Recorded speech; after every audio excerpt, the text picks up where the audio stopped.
राधे राधे। मेरे प्यारे भाइयों बहनों माताओं व बंधुओं, संस्कार की बातें चैनल में आपका स्वागत है। बंधुओं, मैं आपके लिए लेकर आई हूँ श्री राम भगवान की कथा। बंधुओं, यदि आपने हमारे चैनल को अब तक सब्सक्राइब नहीं किया तो जरूर करें और बेल आइकन दबाना ना भूलें, ताकि आपको हमारी आने वाली सभी वीडियोस की जानकारी सबसे पहले हो सके। बंधुओं, वीडियो को पूरी सुनने के बाद कमेंट बॉक्स में जय श्री राम, जय हनुमान अवश्य लिखें। बोलो श्री राम भगवान की जय हो, पवन पुत्र हनुमान की जय हो। श्री राम ने विभीषण, हनुमान, नल, नील अन्य सभी को गले से लगाया और उनके दिव्य स्पर्श से वह सभी रोमांचित हो गए। इसके परिणाम स्वरूप उन सभी की थकान पल भर में दूर हो गई तथा शरीर पर हुए सभी घाव निमिष मात्र में भर गए। श्री राम के प्रसन्न वदन को देखकर सब वानर उल्लसित हो उठे। वानरों पर राम की कृपा दृष्टि की वर्षा हुई। इसी बीच मेघनाद की पत्नी सुलोचना के पास उसकी दासी दौड़ती हुई आई और सुलोचना को उसके पति की मृत्यु का दुखद समाचार सुनाया। रावण ने कहा, अभी तक मेरा विश्वास था कि यह लघु कार्य मेघनाद या कुंभकर्ण द्वारा पूर्ण किया जा सकता है, किंतु अब मैंने अपने नेत्रों से उनके पराक्रम की असफलता देख ली। मैं बहुत लज्जित हूँ। मेघनाद वानरों के आक्रमण से मर गया। वानरों द्वारा मरने वाले वीर योद्धा होने का दावा कैसे कर सकते हैं? रावण ने सुलोचना को धैर्य देने का प्रयत्न किया। उसने कहा, आदरणीय नारी, तुम दुखी मत हो। तुम मुझे इस प्रकार का पराक्रमी मत समझो। मैं कुछ समय में ही तुम्हें शांत कर दूंगा। तुम रणभूमि में मेरा घोर पराक्रम देखना। जिन्होंने तुम्हारे पति का वध किया है, मैं उन सभी के सिर काट कर अपने साथ ले आऊंगा, इसमें कोई संदेह नहीं। इस प्रकार रावण ने सुलोचना के समक्ष आत्म प्रशंसा की एवं गर्व से फूल गया और गुस्से से लाल पीला हो गया। यह शब्द सुनकर बुद्धिमान और गुणवान सुलोचना ने कहा, हे दशानन, क्या आपके मन में तनिक भी यह आशा है कि आप विजय प्राप्त कर लेंगे? आप भ्रम के गहन अंधकार में पतित हैं। मैं अपना क्रोध और निराशा इतने समय से निगले रही, क्योंकि मेरे विचार से ससुर का विरोध करना उचित नहीं था तथा इस विषय में आपको समझाने का प्रयत्न करना भी व्यर्थ था। आपका क्रोध ही इस द्वीप के राक्षसों के नाश का मूल कारण है। मैं आपको बता दूं कि आपके लिए राम पर विजय पाना असंभव है। यह निर्विवाद सत्य है। सुलोचना सहसा खड़ी हो गई और वह मेघनाद की माता रानी मंदोदरी के रनिवास की ओर विलाप करती हुई दौड़ी। वहां पहुंचकर वह अपनी सास के चरणों पर गिरकर बोली, आपके पति के कारण ही यह आपत्ति आई है, अन्य किसी कारण नहीं। आप भी उस विपत्ति से नहीं बच सकती जो आजकल में आप पर आने वाली है। उसके विदीर्ण हृदय से कटु और निर्दय शब्द फूट पड़े। मंदोदरी ने भी जब रावण की कूप प्रवृत्तियों और उसकी निकृष्टता पर उसके गर्व का ध्यान किया तो उसे भी महान पीड़ा हुई। सुलोचना के वचनों की सत्यता को जानकर वह भी रो पड़ी। वह दोनों बहुत देर तक मौन बैठी रही और इसके बाद परस्पर राम का गुणगान और सीता के धैर्य एवं सतीत्व की प्रशंसा करने लगी। उन्होंने कहा, यदि वह उस दिव्य पुरुष की झलक भी पा ले तो उसका जीवन सार्थक हो जाएगा। रावण अपनी शोक संतप्त पुत्र वधू सुलोचना का दुख न सह सका। उसके वचन रावण के हृदय में तीक्ष्ण कांटों के समान चुभ गए। उसे अपने योग्य और अति प्रिय पुत्र की मृत्यु पर इतना गहन शोक हुआ कि वह भूमि पर गिर पड़ा और निराशापूर्वक अपना सिर भूमि पर मारने लगा।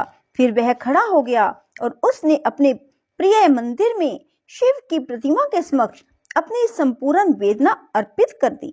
तभी उसके मंत्रीगण उसके पास पहुंच गए और बोले, हे राजन, आप व्यर्थ में विलाप क्यों कर रहे हैं? हम अपने जिन पुत्रों, पत्नियों, अन्य लोगों से अगाध स्नेह करते हैं, वह सभी उसी प्रकार नश्वर हैं जिस प्रकार दामिनी की एक कोंद एक पल के लिए घने बादलों में चमक उत्पन्न कर फिर लुप्त हो जाती है। जीवन तो बिजली की एक कोंद है, यह शाश्वत नहीं है। पूर्णतः यह जानते हुए भी अज्ञान में डूबना, उनकी मृत्यु पर विलाप करना आपके लिए उचित नहीं है। यह भावी योजना बनाने का समय है। ऐसा षड्यंत्र रचें जिससे हम द्वार पर आए शत्रु का नाश कर सकें। उन्होंने रावण को धीरज बंधाने का प्रयास किया और विभिन्न तर्कों द्वारा उसे तुरंत आवश्यक कार्यों का स्मरण करवाया। अंत में रावण अपने 20 हाथों को करबद्ध कर शिव से प्रार्थना करता हुआ अति श्रद्धा पूर्वक मंदिर की भूमि पर दंडवत हो गया। जब यह घटना हुई तो अधोलोक में रहने वाले अहिरावण को ज्ञात हुआ कि रावण पर महान दुख आया था। उसने मन ही मन सोचा, ऐसा कैसे हो सकता है? तीनों लोग उसके वश में हैं, उसे कोई पराजित नहीं कर सकता। अहिरावण कामदा देवी के अतिरिक्त अन्य किसी की पूजा नहीं करता था। तुरंत ही उसने देवी का ध्यान किया और देवी ने अपने उपासक को रावण का वह पता दिया जहां वह उस समय था। अतः वह भी मंदिर में ही रावण के पास पहुंच गया। वह रावण को पुकारता हुआ उसके चरणों पर गिर पड़ा। अहिरावण तो रावण का ही पुत्र था। उसने पिता की व्याकुलता और दुख का कारण पूछा। रावण ने उसे राम व लक्ष्मण द्वारा शूर्पणखा के नाक कान काटने की घटना से लेकर तब तक का संपूर्ण वृत्तांत सुनाया। यह सुनकर अहिरावण अति उदास हो गया और बोला, संसार का प्रत्येक व्यक्ति नैतिक पथ की अर्चना करता है। उस पथ से भ्रष्ट हो अनैतिक मार्ग अपनाने से हृदय में भय प्रवेश करता है। आप अपने भूत व भविष्य का ध्यान न करते हुए मूर्खता पूर्वक इस प्राण घातक युद्ध में जुट गए। इसके परिणाम स्वरूप आपने अपनी जाति और वंश का भी नाश कर दिया। आप मानव में विद्यमान पराक्रम एवं शक्ति को नहीं जानते। आपने महानतम मानव को लघुतम एवं निम्नतम गिना है और निम्नतम गिना। अब मैं आपको एक बात बतलाना चाहता हूँ। मैं राम और लक्ष्मण को पकड़कर अधोलोक में ले जाऊंगा और कामदा देवी के प्रति उनकी बलि चढ़ा दूंगा। इस प्रकार मैं राक्षस वंश के लिए अपरिमित यश अर्जित करूंगा। इन शब्दों सहित उसने रावण को दंडवत प्रणाम किया और कामदा देवी को शीश नवाया। इसके बाद वह राम के शिविर में प्रविष्ट हुआ। उसने असाधारण रहस्यमय शक्ति द्वारा चारों ओर अंधकार उत्पन्न कर वानरों में प्रगाढ़ तिमिर फैला दिया।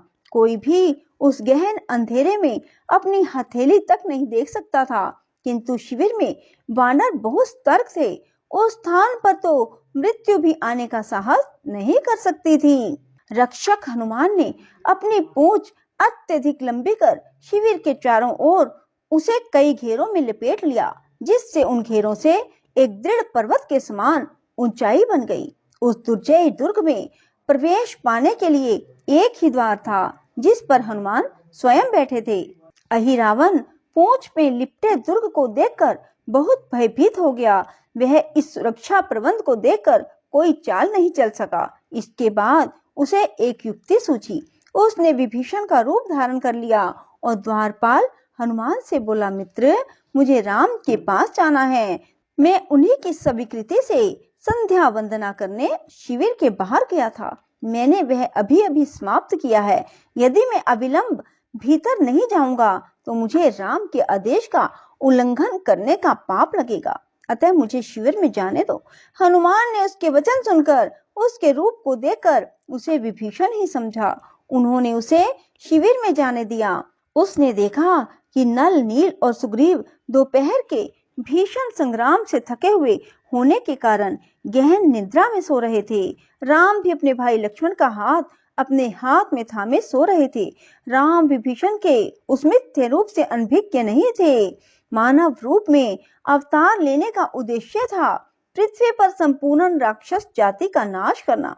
यदि रावण के वंशज पाताल में भी जीवित रह जाते तो राम का कार्य अपूर्ण रह जाता। इसलिए उन्होंने ऐसा प्रदर्शित किया कि मानो वह अहिरावण की चाल से अनभिज्ञ थे। कोई भी राम की लीला नहीं जान सकता। वे स्वयं ही जानते हैं कि किसका कहाँ, कब और किस ढंग से नाश करना है, वह अपने ही ढंग से निज निर्देश अनुसार नाटक करते रहे। राक्षस ने वह मोह मंत्र पढ़ा जिससे किसी को मोहित कर मूर्छित किया जाता है। उसके कारण कपि नायकों को गहन निद्रा आ गई। इसके बाद वह राम व लक्ष्मण को बांधकर पाताल लोक ले गया। बोलो श्री राम भगवान की जय हो। राधे राधे। जय श्री कृष्णा। बंधुओं, यदि आपको हमारी वीडियो पसंद आए तो इसे लाइक करें और शेयर भी जरूर करें। धन्यवाद।